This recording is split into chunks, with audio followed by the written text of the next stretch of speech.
नमस्कार दोस्तों, crime story channel पर मैं राजेश आपका स्वागत करता हूं। दोस्तों, आज मैं आपको अपराध की जिस वारदात के बारे में बताने जा रहा हूं, वो वारदात फरीदाबाद हरियाणा में हुई थी। तो चलिए दोस्तों, जानते हैं इस वारदात के बारे में।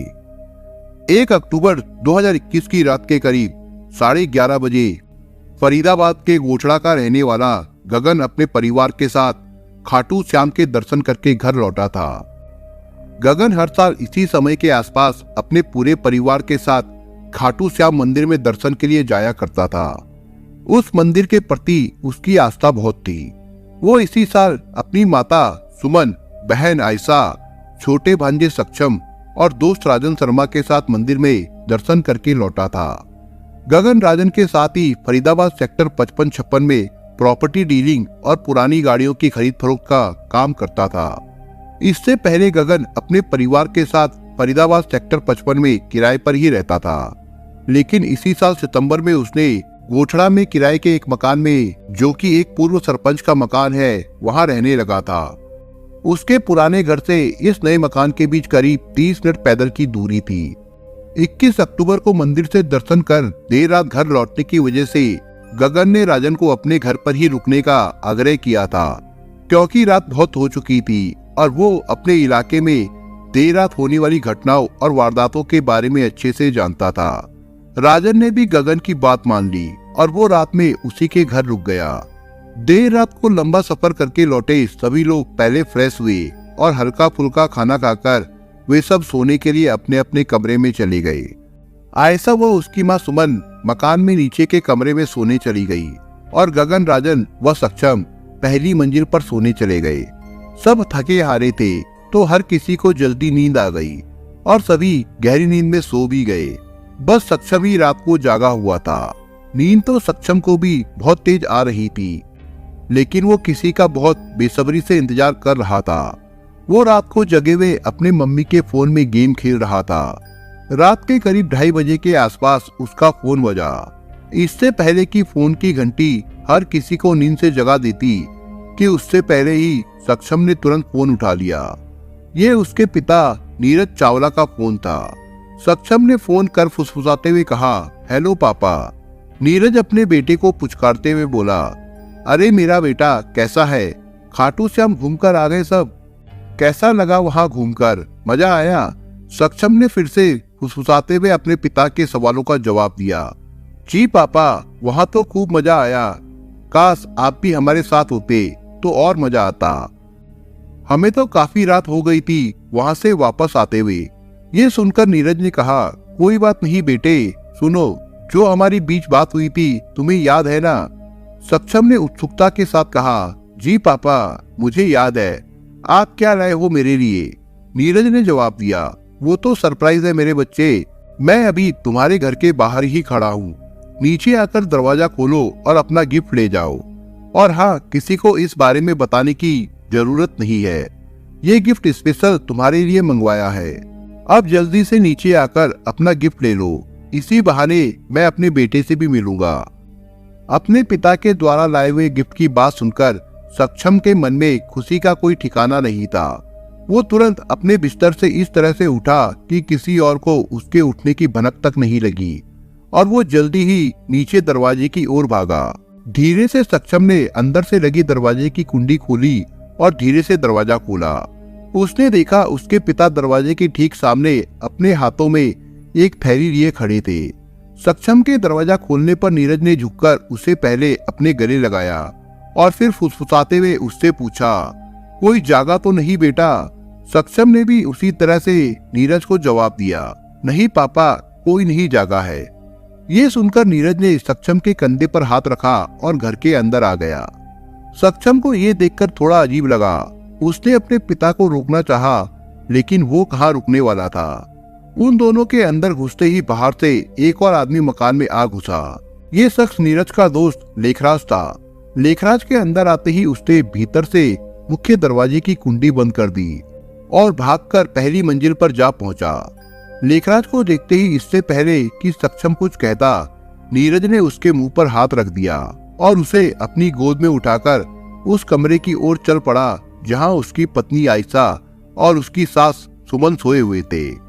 एक तरफ नीचे ग्राउंड फ्लोर पर नीरज अपने बेटे के साथ था, तो दूसरी ओर लेखराज पहली मंजिल पर गगन और राजन के कमरे में था।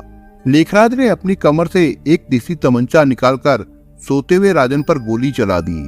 गोली चलने की आवाज सुनकर गगन नींद से जाग गया और उसकी नजर लेखराज और उसके हाथ में तमंचे पर पड़ी। गगन के अवचेतन दिमाग ने खुद को बचाने के लिए बिस्तर किनारे रखे फोन को लेखराज की ओर जोर से फेंका। वो फोन लेखराज के चेहरे पर जाकर लगा और कुछ पलों के लिए उसका ध्यान गगन से हट गया। इतने में गगन भागकर दरवाजे की ओर से निकलने ही वाला था कि लेखराज ने गगन पर पीछे से गोली चला दी, जो कि उसकी कमर पर लगी। गोली चलते ही वो गिर पड़ा। गगन के शरीर से निकला खून पूरे फर्श पर फैल चुका था, जिसे देखकर लेखराज को लगा कि वो मर गया है, क्योंकि गगन के शरीर में किसी तरह की कोई हरकत नहीं हो रही थी। पहली मंजिल पर गोली चलने की आवाज सुनकर 12 साल का छोटा बच्चा इससे पहले कि कुछ समझ पाता, नीरज ने उसे नीचे उतार दिया। फिर उसने अपने थैले में से तमंचा निकालकर अपनी सास सुमन पर निशाना साधते हुए 2 गोलियां चला दी। नीरज की पत्नी आयशा, जो गहरी नींद में सो रही थी, बाहर होने वाले शोर से वो भी जाग गई। इससे पहले कि वो कुछ समझ पाती, नीरज ने मौका देखकर एक गोली अपनी पत्नी की छाती पर भी दाग दी। गोली मारने के बाद नीरज ने इधर उधर देखा तो सक्षम वहां मौजूद नहीं था। नीरज ने जब उसे अपनी गोद से नीचे उतारा था, तब वो भागकर बाथरूम में चला गया था। उसने खुद को बाथरूम में बंद कर लिया। सक्षम इतनी दहशत में था कि उसने बाथरूम में किसी तरह की कोई हरकत करने की हिम्मत तक नहीं दिखाई। इतने में लेखराज अपना काम पूरा करके नीचे आया और उसने नीरज से पूछा, काम हो गया, अब आगे क्या करना है? नीरज ने अपने थैले में से 2 धारदार चाकू निकाले और एक उसके हाथ में थमाते हुए बोला, ये दोनों किसी भी कीमत पर जिंदा नहीं रहने चाहिए।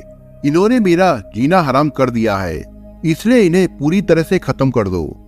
ऐसा कहते हुए दोनों ने सुमन और आयशा के शव को बुरी तरह से चाकुओं से गोद डाला। उन्होंने उनका शरीर गोदने के बाद महसूस किया कि मकान में उनका नौकर भी रहता है। उस नौकर को भी उन्होंने ठिकाने लगाना जरूरी समझा। उसी समय उन्होंने महसूस किया कि कोई मकान का मेन दरवाजा खोल रहा है। वो उस मकान में काम करने वाला नौकर शिवा ही था। उसे देखकर नीरज उसकी ओर अपना तमंचा लेकर दौड़ा। शिवा अपनी जान बचाने के लिए तेजी से भागा और दीवार फांदते हुए वो मकान के बगल वाले खाली प्लॉट को पार करते हुए भाग निकला। इस बीच नीरज ने उसकी ओर निशाना साधकर गोली भी चलाई थी, लेकिन गोली के तमंचे में फंस जाने की वजह से शिवा अपनी जान बचाने में कामयाब रहा। नीरज और लेखराज सक्षम को छोड़ घर में सभी को गोली मारने के बाद तुरंत वहां से भाग निकले थे। नीरज और लेखराज ने सभी को गोली तो मार दी थी, लेकिन उन्हें इस बात का अंदाजा नहीं था कि गगन को गोली लगने के बाद भी वो बच जाएगा। गगन को उसकी कमर पर गोली लगी थी। उसका खून भी काफी बह चुका था, लेकिन वो जिंदगी और मौत के बीच लटक गया था। नीरज और लेखराज के वहां से निकल जाने के बाद सक्षम रोता बिलखता एक एक करके अपने परिवार के पास जाकर उन्हें देख रहा था। तभी उसने देखा कि उसके मामा के शरीर में हरकत हो रही थी। ये देखकर फोन लेकर वो भागते हुए अपने मामा गगन के पास पहुंचा। गगन ने 100 नंबर डायल करके पुलिस को फोन लगाया और पुलिस को करहाती हुई आवाज में जल्दी ही अपने घर पर आने के लिए कहा। सुबह के करीब 3:30 बज रहे थे जब इस घटना की सूचना फरीदाबाद में धौस थाना क्षेत्र को मिली, तो मामले की सूचना मिलते ही धौस थाना प्रभारी दयानंद अपनी टीम के साथ कुछ ही देर में गगन के घर जा पहुंचे और उन्होंने सबसे पहले मकान में गगन को ढूंढ निकाला और उसे पास के अस्पताल ले गए। उसी दौरान उन्होंने वरिष्ठ अधिकारियों को इस मामले की सूचना दी। सूचना मिलने पर थोड़ी देर में जिले के वरिष्ठ पुलिस अधिकारी और फॉरेंसिक टीम भी वहां पहुंच गई। फॉरेंसिक टीम द्वारा अपना काम निपटाने के बाद पुलिस ने दोनों शवों को पोस्टमार्टम के लिए भेज दिया। इसके बाद उच्च अधिकारियों के निर्देश पर थाना प्रभारी ने जांच शुरू कर दी।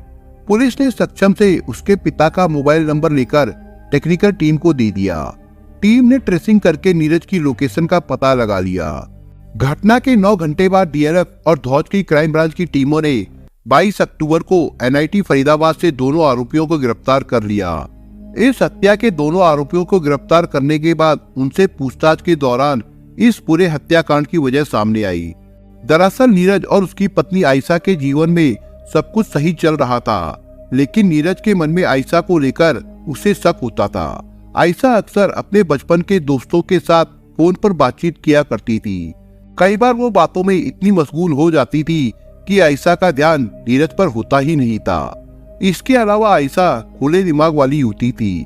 दोस्तों के संग बातचीत, हंसी मजाक करना उसे बेहद पसंद था, लेकिन कहीं ना कहीं आयशा का इस तरह का बर्ताव करना नीरज को पसंद नहीं आता था। इसी को लेकर अक्सर नीरज और आयशा के बीच झगड़े होते रहते थे। दोनों के बीच झगड़े इतने बढ़ जाते थे कि उनके बीच सुलह के लिए आयशा के मायके वालों को आना पड़ता था।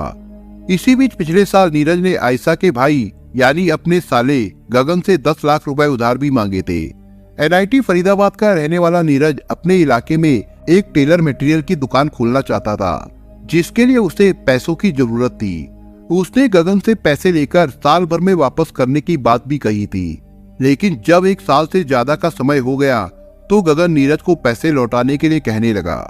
कोरोना की वजह से धंधा नहीं चलने के कारण नीरज के पास गगन को लौटाने के लिए पैसा इकट्ठा नहीं हो सका था। वो गगन को आजकल कहकर हर दिन पैसे लौटाने की बात किया करता था, लेकिन वो पैसों का जुगाड़ नहीं कर पा रहा था। ये बात कहीं ना कहीं गगन को भी समझ में आ गई थी कि उसके जीजा के पास पैसे नहीं है। जब ये बात उसने अपने घर वालों को बताई तो आयशा की माँ सुमन ने नीरज को ताना मारना शुरू कर दिया।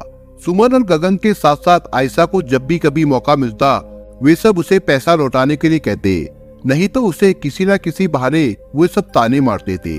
यही नहीं, पिछले 1 साल से आयशा अपने बेटे सक्षम के साथ अपने मायके में ही थी। दोनों के बीच झगड़े के बाद आयशा अपने बेटे को लेकर अपने मायके रहने के लिए आ गई थी और ये बात नीरज को काफी खटकने लगी थी।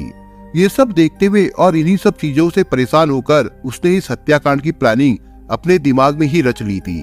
पूरी प्लानिंग के चलते नीरज ने बीते कुछ दिनों से ससुराल के लोगों को राजीनामे के बहाने अपनी बातों में फंसाना शुरू कर दिया ताकि उस पर कोई शक न कर सके।